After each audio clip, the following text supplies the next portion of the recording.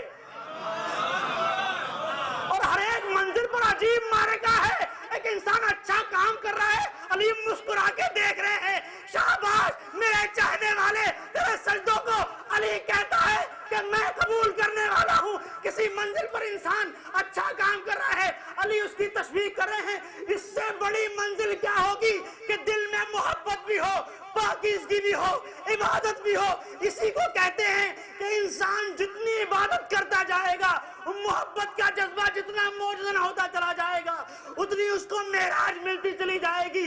اب اس عبادت میں اور اس عبادت میں بہت فرق ہے کہ جہاں عبادت تو ہو رہی ہے, علی کی محبت نہیں ہے.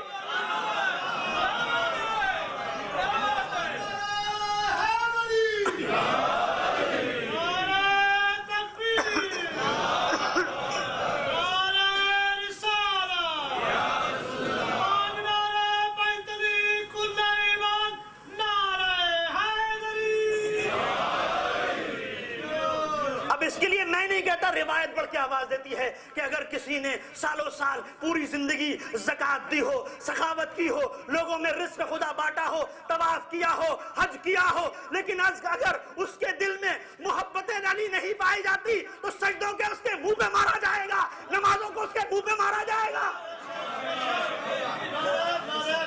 اب جب منزل ہی آ گئی تو اب ہمیں سمجھنا ہے کہ اگر نمازوں کے لیے بلایا جا رہا ہے, اوروں کو نہیں بلایا جا رہا, اس لیے کہ اس کی تو حقیقت نہیں ہے, تمہیں بلایا جا رہا ہے. اگر نیک کام کے لیے بلایا جا رہا ہے, کسی اور کو نہیں, علی والے کو بلایا جا رہا ہے. اگر سجدے کے لیے بلایا جا رہا ہے, کسی اور کو نہیں, علی والے کو بلایا جا رہا ہے.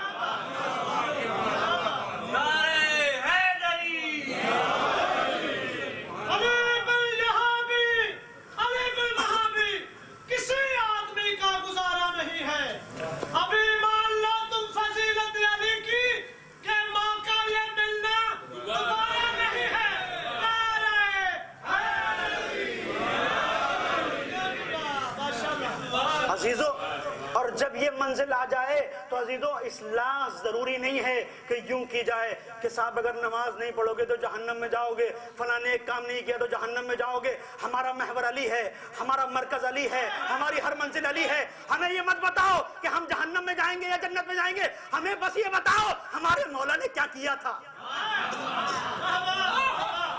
ہمارے مولا نے کیا کیا تھا. اب جب ہم نے دیکھا مولا نے کیا کیا تو نظر آیا کہیں کسی غریب کا سہارا بن رہے ہیں, کہیں کسی بیوہ کا سہارا بن رہے ہیں, کہیں کسی مجبور کے ہاں کھانا پہنچا رہے ہیں, کہیں مصلے پر ہے, کہیں منبر پہ ہے, کہیں علی عالم ہے, کہیں علی فقیہ ہے, کہیں علی خدمت کر رہا ہے, کہیں لوگوں کو آرام پہنچا رہا ہے. اب اس کا مطلب یہ ہوا کہ ایک محبوب کی زندگی میں وہی چیز آنا چاہیے جو علی کے یہاں ہے. اب علی کے چاہنے والے نے ایک درس لیا, ہمیں نہ بتاؤ کہ جنت اور جہنم کیا ہے, بس ہمیں اتنا بتا دو ہمارے مولا نے کیا کیا. اگر علی نے نمازیں پڑھی تھی ہم بھی پڑھیں گے, قرآن پڑھا تھا ہم بھی پڑھیں گے, اگر علی ظالم کے خلاف کھڑا ہوا تھا ہم بھی کھڑے ہوں گے, اگر مظلوم کا حامی رہا تھا ہم بھی رہیں گے. صلوات پڑھ دیں محمد اور آل محمد.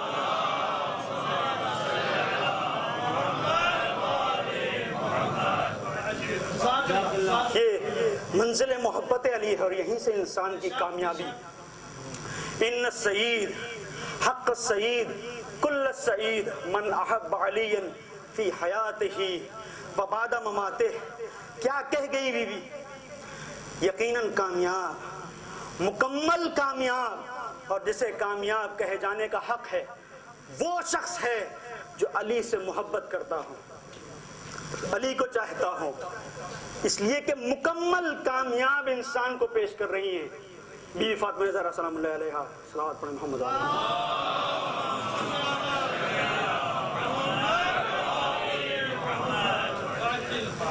جو اتنا کامیاب ہے کہ اس کو اگر مائنس کر دیا جائے تو ساری کامیابیاں جو ظاہری ہیں اوندھے منہ گر جائیں۔ اب میں بات کو واضح کروں، میدان علم ہو، آگے بڑھنا چاہو، علی کے بغیر نہیں بڑھ سکتے۔ میدان عبادت ہو، آگے بڑھنا چاہو، علی کے بغیر نہیں بڑھ سکتے۔ میدان شجاعت ہو، اس کی بات ہی کیا، میدان سخاوت ہو، اس کی بات ہی کیا، یعنی کوئی ایک میدان ایسا لے آؤ جسے تم علی کے بغیر سر کر لو۔ میں الفاظ کو بدل کے یوں کہوں کہ علی اگر نہیں رہیں گے تو عزیزو مکمل قرآن تمہارے پاس نہیں آ سکتا، کہ علی نے گھر میں بیٹھ کے پورا قرآن حوالے کیا ہے، مصحف کو ترتیب دیا اور حوالے کر دیا۔ عزیزو اگر علی نہیں تو قرآن ناقص، علی نہیں تو نماز ناقص، علی نہیں تو ہر زندگی کا ہر مرحلہ ناقص۔ اور واضح کروں بات، اگر علی نہیں تو تم صحابیت کو بھی مکمل نہیں کر سکتے۔ صحابہ کی فہرست مکمل نہیں ہوگی اگر علی نہیں آئے گا۔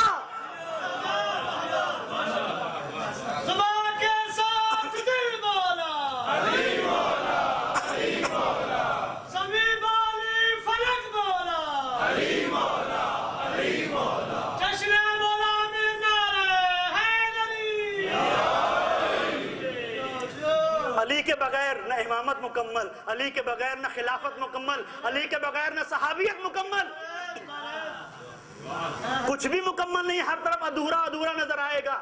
تو پھر سب لوگ مل کے کیوں نہیں آتے اس مرکز کی طرف کہ جس سے جب جڑ جاؤ تو ہر چیز مکمل ہو جاتی ہے، جس سے جب تعلق بن جاتا ہے تو کیوں ادھورے وجود کے ساتھ دنیا تلاش کر رہی ہے کامیابی کو؟ نہیں ملے گی جب تک در علی پر نہیں آؤ گے۔ اس لیے کہ مکمل کامیاب، اور جسے کامیاب کہے جانے کا حق ہے، اتنا کامیاب اس لیے کہ اس کامیابی میں نے، اس کامیابی کے اندر علی نے اپنی ذات کو تو سوچا ہی نہیں۔ تھوڑی سی توجہ کیجئے گا عزیزو، سن کتنا ہے علی کا؟ یہ جو آج کی شب ہے، جو اس کی صبح آئے گی تو پیغمبر اس ذات علی کو اپنی رحلِ قرآن پر لے کے کعبے سے باہر نکلیں گے، اور اس کے بعد سے علی پیغمبر کے لیے باعث سکون و اطمینان کہ میرا وارث آ گیا، میرا محافظ آ گیا۔ اور علی نے کس طرح سے پھر حفاظت کی، کسی ایک منزل پر اپنے بارے میں نہیں سوچا۔ پہلی اسلام کی دعوت جو تھوڑی عام تھی، ذوالعشیرہ، اور پہلی دعوت میں علی کا کل سن 13 سال کا، اور پیغمبر کہتے ہیں ایکم یوازرنی، تم میں سے کون ہے جو میری نصرت کرے گا، میری حمایت کرے گا؟ جو میری نصرت کرے گا، میری حمایت کرے گا، وہ میرا وزیر ہوگا، میرا جانشین ہوگا، میرا خلیفہ ہوگا۔ تاریخ لکھتی ہے کہ 40 اور 40 یا اس سے اندر یا اس سے کچھ زیادہ لوگ تھے۔ اسلام کی پہلی دعوت، علی کا سن 13 سال کا، علی آگے بڑھے، میں آپ کا سہارا بنوں گا۔ اور یہ جو علی نے وعدہ کیا، پھر اسے کیسے کر کے دکھایا۔ اس کے بعد علی نے کیسے کر کے دکھایا؟ ایسے کر کے دکھایا کہ کوئی جنگ کامیاب نہیں ہوئی علی کے بغیر۔ اب یہ 13 سال کا نوجوان اپنی ذات کو بھول گیا، اب یہ دیکھ رہا ہے پیغمبر کدھر جا رہے ہیں۔ خود علی فرماتے ہیں کہ میں اس طرح سے پیغمبر کے پیچھے پیچھے چلا کرتا جیسا اونٹنی کا بچہ اپنی ماں کے پیچھے پیچھے چلا کرتا ہے۔ اب علی اپنے آپ کو بھول گئے، اور اگر یہ دیکھنا ہے تو دیکھو یہی علی کبھی خیبر میں لڑ رہا ہے، کبھی خندق میں لڑ رہا ہے، کبھی بدر میں لڑ رہا ہے، کبھی حنین میں لڑ رہا ہے۔ کہیں پر بھی علی کے علاوہ کوئی دوسرا ہو محافظ پیغمبر تو بتاؤ۔ یہی ذات ہے جو ہر جگہ۔ اور عزیزو، جنگ احد کا وہ معرکہ تو آپ کے پیش نظر ہے جس میں پیغمبر جب زخمی ہوئے ہیں اور لوگ مال لوٹنے کے لیے چلے گئے، تو اب دیکھیں تاریخ اٹھا کر، تاریخ کے دامن میں ملتا ہے کہ پیغمبر زخموں سے چور ہیں، اور ایک شخصیت ہے جو پیغمبر کو گھیرے ہوئے ہے، شم کی طرح پروانہ وار احساس کیے ہوئے ہے پیغمبر کی ذات کا۔ زخم لگ رہے ہیں تو علی کو لگ رہے ہیں، تیر چل رہے ہیں تو علی کے اوپر چل رہے ہیں، لیکن پیغمبر کے اوپر کوئی آنچ نہیں آنے دیتے، پیاسے ہیں پیغمبر۔ عزیزو توجہ چاہتا ہوں اس منظر پر، پیاسے ہیں پیغمبر، تو علی نے، تاریخ کہتی اپنی ڈھال کو ظرف بنایا اور پانی کو لے کے آئے اور زانوں پر پیغمبر کے سر کو رکھا اور اپنی ڈھال سے آہستہ آہستہ پیغمبر کو پانی پلایا. یہ علی پیغمبر کو پانی نہیں پلا رہے ہیں, یہ 1,23,999 نبی ہیں جو پیاسے کھڑے ہیں, علی سب کو سیراب کر رہا ہے.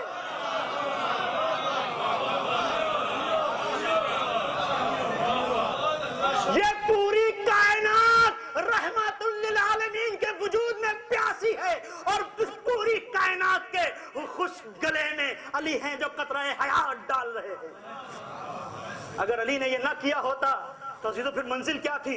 اور یہ علی کا عمل اس منزل پر کہ اگر ضرورت ہوگی تو علی پانی پلائے گا جب دین کو ضرورت ہوگی, اور جب دین کو ضرورت ہوگی تو ایسا باوفا بیٹا دے گا, ایسا باوفا بیٹا دے گا کہ جس کے ہاتھ اگر پانی میں ڈوب جائے تو ہاتھوں کو کٹا کے آواز دے گا کہ میری رگوں میں علی کا خون ہے.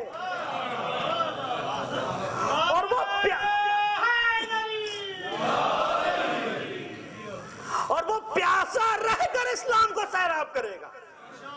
یہ علی کی زندگی. تو عزیزو جب یہ علی کی زندگی ہے تو ہم نے اس دنیا میں دیکھا ہے, بس عزیزو آخری مراحل ہم نے اس دنیا میں دیکھا ہے کہ وعدے کے اوپر سب کچھ, بزنس کاروبار جو کچھ زبان کے اوپر چل رہا ہے. آپ دیکھیں بہت بڑا بزنس مین ہو, وعدہ خلافی کرتا ہو, کوئی اسے مال نہیں دے گا. کوئی ایک ایسا انسان ہو بہت اچھی جاب کر رہا ہے لیکن وعدہ خلافی کرتا ہے, ہمیشہ اس کا باس اس کو بلائے گا کہ غلط ہے. کوئی بڑا کام اسے نہیں دے گا. بڑا کام کیا, چھوٹے سے چھوٹا ایک کوئی نوکر بھی ہے, خادم بھی ہے, وہ بھی اگر وعدہ خلافی کرتا ہے تو انسان اسے کچھ نہیں دیتا. اب عزیزوں میں نے ابھی عرض کیا پیغمبر نے جب علی 13 سال کے تھے علی سے ایک وعدہ کیا. علی سے وعدہ کیا کیا؟ علی جو میری نصرت کرے گا, جو میری مدد کرے گا, جو میرا ساتھ دے گا, میرا جانشین ہوگا, 40 لوگوں کے درمیان یا اس سے زیادہ یا اس سے کم. پیغمبر نے جب علی 13 سال کے تھے یہ وعدہ کیا, اور اب ہم نے دیکھا کہ جس نے اس پر کہا کہ میں, اس نے ہر منزل پر وعدے کو وفا کیا.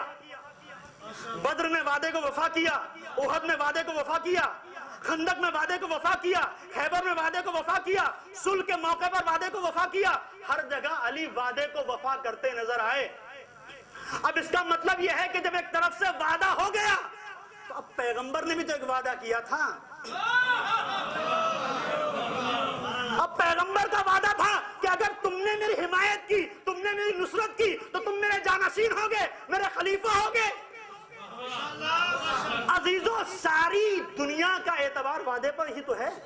ہم ظاہری طور پر اگر دیکھتے ہیں یہ جو پیغمبر نے کہا کہ تم اگر نماز پڑھو گے تو جنت ملے گی, تم اگر روزہ دو گے, زکات دو گے, حج دو گے تو بہشت, حور, دودھ کی نہریں, یہ سب کیا ہے؟ یہ پیغمبر کا وعدہ ہے کہ کسی نے جا کے دیکھا تھا؟ نہیں. چونکہ ہمیں سچے پیغمبر کی صداقت پہ یقین ہے اس لیے ہم ایسا کر رہے ہیں. اب دنیا ذرا انصاف سے بتائے وہ پیغمبر کہ جس کے وعدوں پر تم اعتبار کرتے ہو, اگر وہ پیغمبر اپنے چچا زاد بھائی سے کیا ہوا وعدہ نہ نبھائے تو اس پیغمبر کو تم کیا کہو گے؟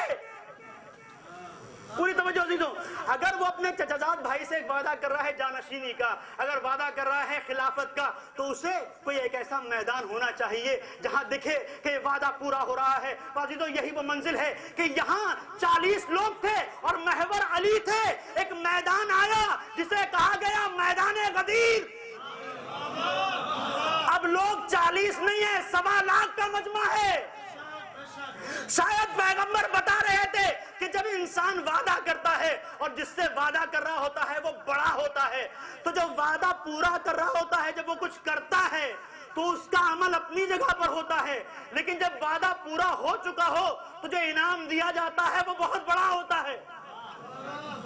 شاید پیغمبر کا عمل یہ بتا رہا تھا کہ 40 لوگوں کے درمیان جب میں تنہا تھا, جب میں اکیلا تھا تو علی تو اٹھا تھا تو صحیح علی, نہ میرا دین کامل ہوگا نہ رسالتیں تمام ہوں گی جب تک کہ تیری ولایت کا اعلان نہ ہو جائے.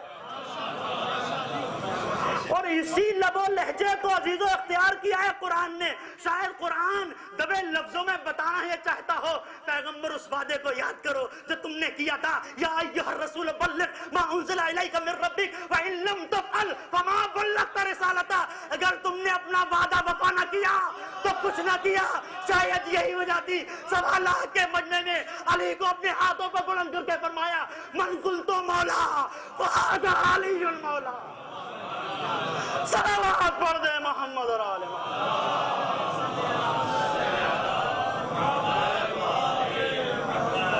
نعرہ تکبیر، نعرہ رسالہ، ارد گرد یاری چگرد مرسالی بفضل پیتر پاک کل ایمان ناز کے قرآن نعرہ حیدر. ماشاءاللہ منزل پر دکھایا. اور عزیزوں اب ایک منزل اور بڑھ کر ہے. یہی سے سمجھ میں آتا ہے ختم رسالت, ورنہ سمجھ میں نہیں آئے گی.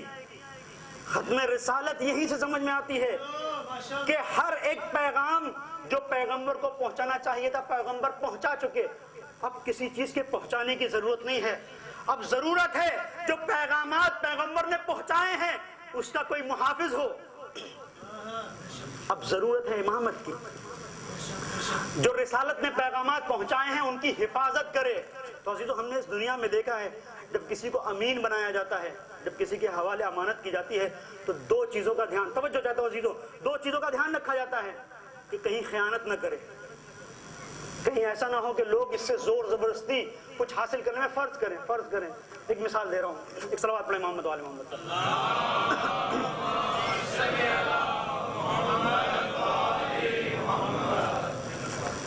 آپ کی پراپرٹی یا آپ کی کمپنی کے خاص کاغذ ہیں, اب آپ اس کو کسی کو دینا چاہتے ہیں جن کی ملکیت تو بہت زیادہ نہیں ہے لیکن پراپرٹی کی ملکیت بہت زیادہ ہے.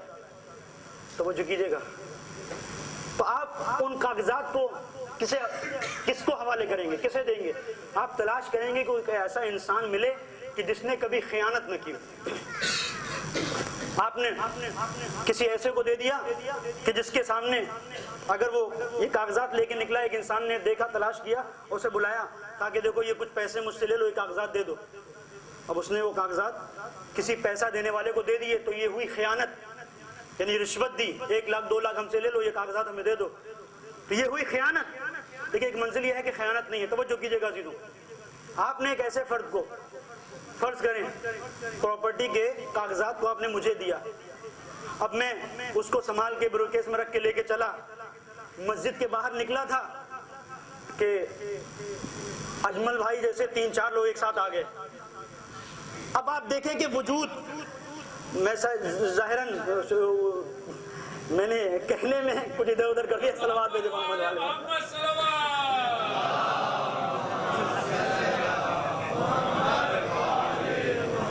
اجمل ہو جمیل ہو سب ایک ہی ہیں, بہرحال سب کے دل میں محبت ہے علی.